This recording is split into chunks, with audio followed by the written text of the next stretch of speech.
পার্বত্য চট্টগ্রাম আলাদা হয়ে যাওয়া মানে বাংলাদেশের অস্তিত্ব সংকটে পড়া। এখন সেই অপচেষ্টা করা হচ্ছে। বহু জাতিগোষ্ঠীর সহাবস্থানে সমৃদ্ধ এই ভূখণ্ডকে পরিকল্পিতভাবে অশান্ত করার চক্রান্ত চলছে। দেশের গোয়েন্দাদের ব্যর্থতায় ভারতের প্রশিক্ষিত উপজাতি সন্ত্রাসীরা পাহাড়ে ত্রাস সৃষ্টি করছে এবং পরিকল্পিতভাবে সাম্প্রদায়িক বিভাজন সৃষ্টির অপচেষ্টা চালাচ্ছে বলে অভিযোগ উঠেছে। সম্প্রতি খাগড়াছড়িতে ধর্ষণের অভিযোগে আন্দোলনের নামে চালানো হচ্ছে তাণ্ডব। এই ঘটনার দায় কোনো তদন্ত ছাড়াই বাঙালিদের উপর চাপানো হচ্ছে পরিকল্পিতভাবে।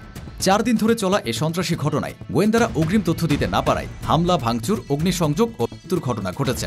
অগ্রিম গোয়েন্দা তথ্য থাকলে হত্যা ও অগ্নিসংযোগের ঘটনা এড়ানো সম্ভব হতো। তাই পার্বত্য চট্টগ্রামে বন্ধ করা সেনা ক্যাম্প চালু করা এবং সেনাবাহিনীর সংখ্যা বৃদ্ধি করার মাধ্যমে শান্তি প্রতিষ্ঠার চেষ্টা জরুরি বলে মনে করছেন স্থানীয় বিশেষজ্ঞরা। সেনাবাহিনীও সেখানে নতুন 250টি ক্যাম্প স্থাপনের দাবি জানাচ্ছে। পার্বত্য চট্টগ্রাম আবার অস্থিতিশীল করে তুলতে ইতিমধ্যেই সক্রিয় হয়ে উঠেছে ভারতীয় মদতপুষ্ট সশস্ত্র সংগঠন ইউনাইটেড পিপলস ডেমোক্রেটিক ফ্রন্ট বা ইউপিডিএফ। ধর্ষণের নাটক সাজিয়ে সাম্প্রদায়িক দাঙ্গা লাগানো, অস্ত্র ও প্রশিক্ষণ নিয়ে পাহাড়ে হামলা চালানো এবং চাঁদাবাজি ও অপহরণের মতো কার্যক্রমে জড়িয়ে পড়েছে সংগঠনটির সদস্যরা। নিরাপত্তা বাহিনীর মতে পতিত স্বৈরশাসক শেখ হাসিনা পালিয়ে যাওয়ার পর ভারত আবার পাহাড়ে অস্থিতিশীলতা সৃষ্টির মাধ্যমে বাংলাদেশের সার্বভৌমত্বকে হুমকির মুখে ফেলতে চাইছে।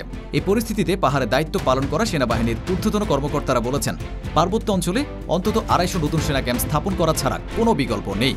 তাদের যুক্তি, নতুন ক্যাম্প হলে প্রতিটি রুটে তাৎক্ষণিক প্রতিক্রিয়া জানানো যাবে, অস্ত্র প্রবাহ বন্ধ হবে এবং চাঁদাবাজি ও অপহরণ বন্ধ করা সম্ভব হবে। রাষ্ট্রের সার্বভৌমত্ব রক্ষা ও নিরাপত্তা নিশ্চিতে পার্বত্য চট্টগ্রামে সেনা ক্যাম্প বৃদ্ধি করা জরুরি। নাম প্রকাশ না করার শর্তে সেনাবাহিনীর বেশ কয়েকজন ঊর্ধ্বতন কর্মকর্তা গণমাধ্যমকে এসব তথ্য জানান। এসব সেনা কর্মকর্তাদের দাবি, শান্তি চুক্তির পর ক্যাম্প কমে যাওয়ায় সশস্ত্র গোষ্ঠীগুলো নতুন করে শক্তি সঞ্চয় করেছে এবং এখন তারা প্রকাশ্যে চাঁদাবাজি, অপহরণ ও হত্যাকাণ্ড চালাচ্ছে। পাহাড়ের সশস্ত্র গ্রুপগুলো গত 1 বছরে প্রায় 350 কোটি টাকার চাঁদা তুলেছে। গোয়েন্দা রিপোর্ট অনুযায়ী এর মধ্যে ইউপিডিএফ তুলেছে 104 কোটি টাকা। চাঁদা নেওয়ার তালিকায় রয়েছে সাধারণ মানুষ, ব্যবসায়ী, কৃষি, যানবাহন, ঠিকাদার, কাঠ, বাঁশ ও অপহরণ। এর মধ্যে সশস্ত্র গ্রুপগুলো রাঙ্গামাটি জেলা থেকে 244 কোটি, খাগড়াছড়ি থেকে 86 কোটি এবং বান্দরবান থেকে 20 কোটি টাকা চাঁদা তুলেছে। শুধু চাঁদা নয়, অপহরণ হত্যার সঙ্গেও জড়িত ইউপিডিএফ। 2009 সাল থেকে এ পর্যন্ত 332 জনকে অপহরণ করে সশস্ত্র গোষ্ঠীটি। এর মধ্যে পাহাড়িরাও ছিলেন। সর্বশেষ চট্টগ্রাম বিশ্ববিদ্যালয়ের 5 শিক্ষার্থীকে অপহরণ করার ঘটনা ঘটে। তাদের হাতে 2009 সাল থেকে এ পর্যন্ত 89 জন তার শিকার হয়েছেন, যাদের মধ্যে ক্ষুদ্র নৃগোষ্ঠীর সদস্য যেমন রয়েছে, তেমনি সেনাবাহিনীর 16 জন সদস্যও রয়েছেন। ইউপিডিএফ এবং তাদের সহযোগীরা ভারতের মিজোরামে স্থাপিত ক্যাম্প থেকে অস্ত্র ও প্রশিক্ষণ নিয়ে এসে বাংলাদেশের ভেতরে নাশকতা চালাচ্ছে। সেনাবাহিনী মনে করে সীমান্তবর্তী দুর্গম এলাকায় দ্রুত ব্যবস্থা নেওয়ার জন্য ক্যাম্প স্থাপন অপরিহার্য। বর্তমানে খাগড়াছড়িতে 90, রাঙ্গামাটিতে 70 এবং বান্দরবানে 50টি সহ 210টি ক্যাম্প থাকলেও পাহাড়ের ভৌগোলিক বাস্তবতায় তা যথেষ্ট নয়। আরও অন্তত 250 নতুন ক্যাম্প হলে সন্ত্রাসীরা আর মাথা তুলতে পারবে না। সেনা সদর বলছে, শেখ হাসিনার আমলে সশস্ত্র গ্রুপগুলোর প্রতি নমনীয় থাকার অলিখিত নির্দেশ দিয়েছিল, যার ফলে সন্ত্রাসীরা রাজনৈতিক মদত ও প্রশাসনিক শৈথিল্য কাজে লাগিয়ে শক্তিশালী হয়। কিন্তু বর্তমান নীতি হলো নো কম্প্রোমাইজ, অর্থাৎ সন্ত্রাসীদের সঙ্গে কোনো ধরনের আপোষ বা আলোচনা জায়গা নেই। সরাসরি অ্যাকশনই একমাত্র পথ।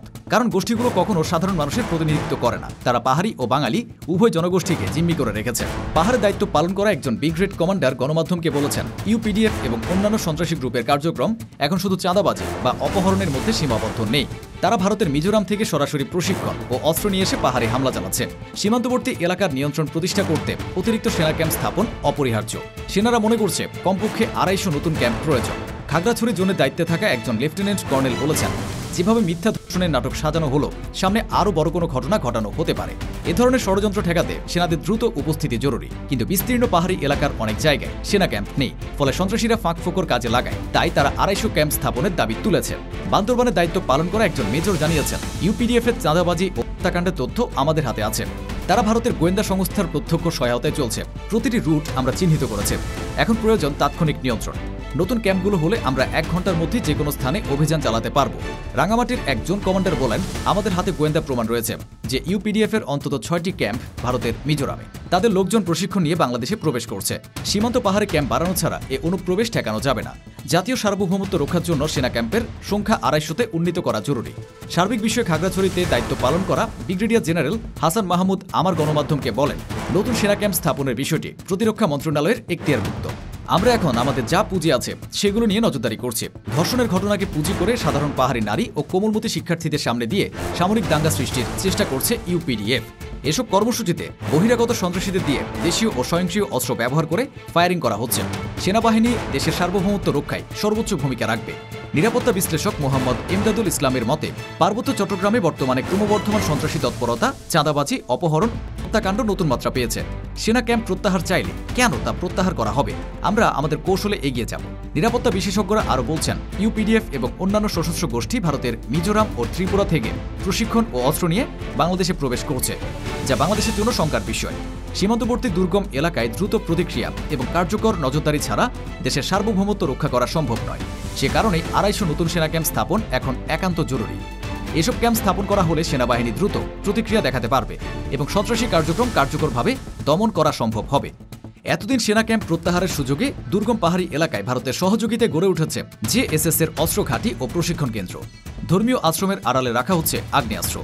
পার্বত্য চট্টগ্রামের অন্যান্য এলাকার মতোই রাঙামাটির বাজার কিংবা খাগড়াছড়ির পাহাড়গুলোয় প্রকাশ্যে সশস্ত্র টহল দিচ্ছে সংগঠনটির অস্ত্রধারীরা। এতে করে স্থানীয় বাসিন্দাদের মধ্যে চরম আতঙ্ক ও নিরাপত্তাহীনতা তৈরি হয়েছে। গত 29 সেপ্টেম্বর স্বরাষ্ট্র উপদেষ্টা জাহাঙ্গীর আলম চৌধুরী বলেন, ভারত ও ফ্যাসিস্টদের ইন্ধনে খাগড়াছড়িতে অস্থিরতা চলছে। আমরা সর্বাত্মক ব্যবস্থা নিচ্ছি। একটি মহল খাগড়াছড়ির পরিস্থিতি ঘোলাটে করার চেষ্টা করছে।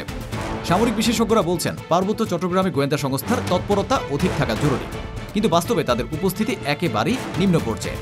পার্বত্য চট্টগ্রামের একাধিক সূত্র বলছে, গত 3 মে পার্বত্য চট্টগ্রাম জনসংহতি সমিতির মূল নেতা জ্যোতিরিন্দ্র বোধিপ্রিয় লার্মা ও সন্তু লার্মা চিকিৎসার কথা বলে ভারত সফর করেন।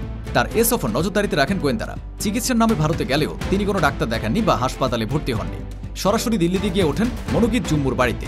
সেখানে কয়েকদিন অবস্থান করেন তিনি। এ সময় পার্বত্য চট্টগ্রামের সন্ত্রাসী কর্মকাণ্ডে তালিকাভুক্ত একাধিক সন্ত্রাসী ওই বাড়িতে আসা যাওয়া করে।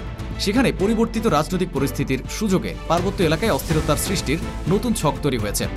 এই সূত্রগুলো বলছে, ভারতীয় গোয়েন্দা সংস্থার তত্ত্বাবধানে সেখানে অবস্থান করা জেএসএস-এর একটি পক্ষকে দিয়ে অনলাইনে ও সামাজিক যোগাযোগ মাধ্যমে বাংলাদেশের নিরাপত্তা বাহিনী ও পার্বত্য এলাকায় বসবাস করা বাঙালিদের সম্পর্কে নেতিবাচক প্রোপাগান্ডা চালিয়ে আন্তর্জাতিকভাবে দেশের ভাবমূর্তি ক্ষতিগ্রস্ত করার পরিকল্পনা করা হয়েছে। এই পরিকল্পনা ইতোমধ্যে শুরু হয়ে গেছে। পাহাড়ের সামাজিক সহিংসতা এমনকি ছোট বড় রাজনৈতিক সংঘাতকেও জাতিগত সংঘাত হিসেবে অপপ্রচার করা হচ্ছে। দ্বিতীয় পর্যায়ে রয়েছে শিক্ষা প্রতিষ্ঠানগুলোতে তৎপরতা বাড়ানো।